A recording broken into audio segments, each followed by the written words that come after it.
Bonjour, amis carnivores, keto ou n'importe qui dans le fond qui mange, qui apprécie manger de la viande. Donc, ce que je voulais faire aujourd'hui, c'est une petite vidéo pour vous montrer les trois items que j'ai dans mon garde-manger en tout temps et que j'utilise assez fréquemment. Puis, étant carnivore, dans le fond, la majorité de notre nourriture est dans le frigidaire, les viandes dans le congélateur. Puis, à vrai dire, notre garde-manger ne sert plus à grand-chose. Mais il y a trois items dans le fond que j'adore avoir, puis je voulais les partager avec vous. Que c'est des trucs dans le fond que vous pouvez acheter à n'importe quelle épicerie en général. Donc, on commence avec le premier. C'est les sardines. Donc, les sardines, c'est vraiment génial, honnêtement. Ça dépanne, puis c'est bourré d'oméga 3.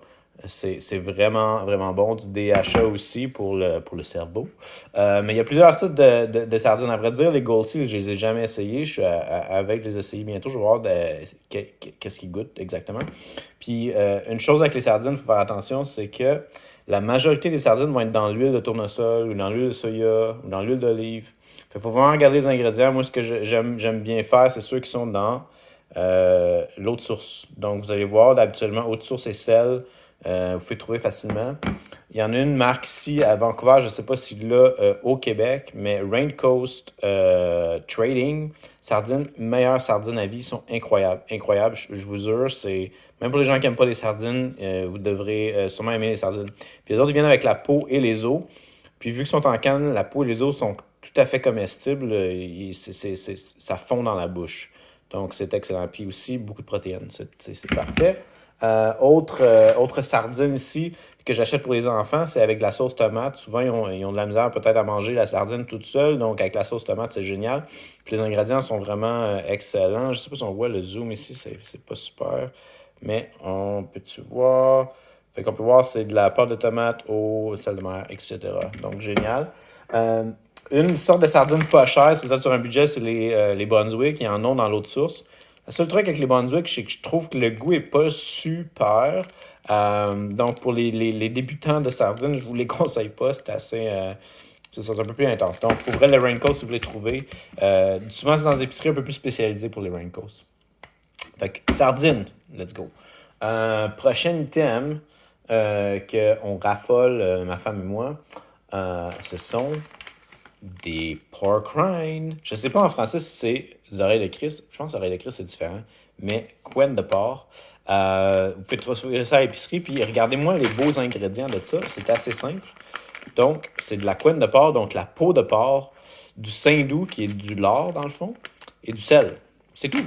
C'est génial. Puis ça, c'est un peu comme des chips. Donc, nous, on les utilise comme chips, aussi comme canapé. Si on fait des canapés avec, mettons, des sardines, puis avec, mettons, une mayonnaise de bacon. On fait une mayonnaise de bacon, met ça sur les pork rinds.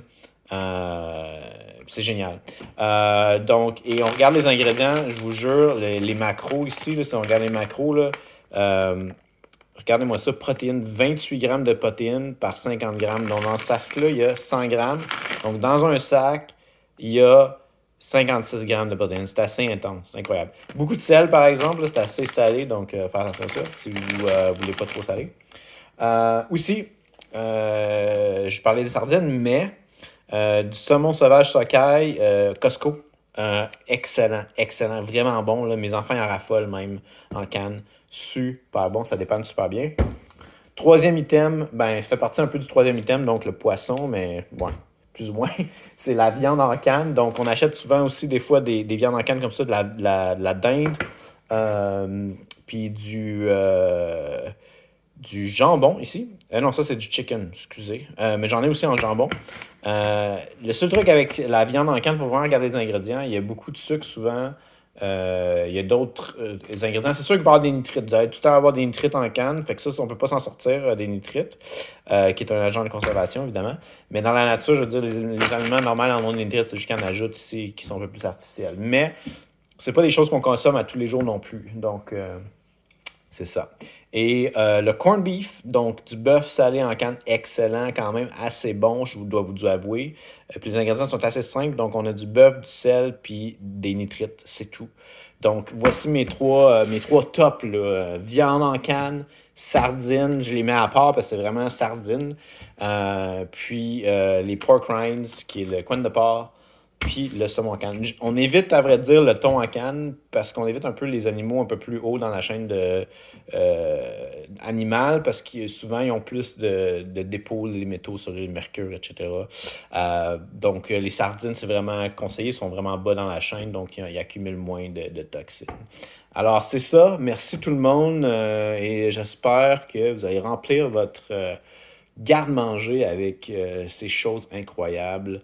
Même si je vous conseille de focuser sur la vraie viande avant les cannes, mais les cannes, ça dépanne. Haha, les cannes, ça dépanne.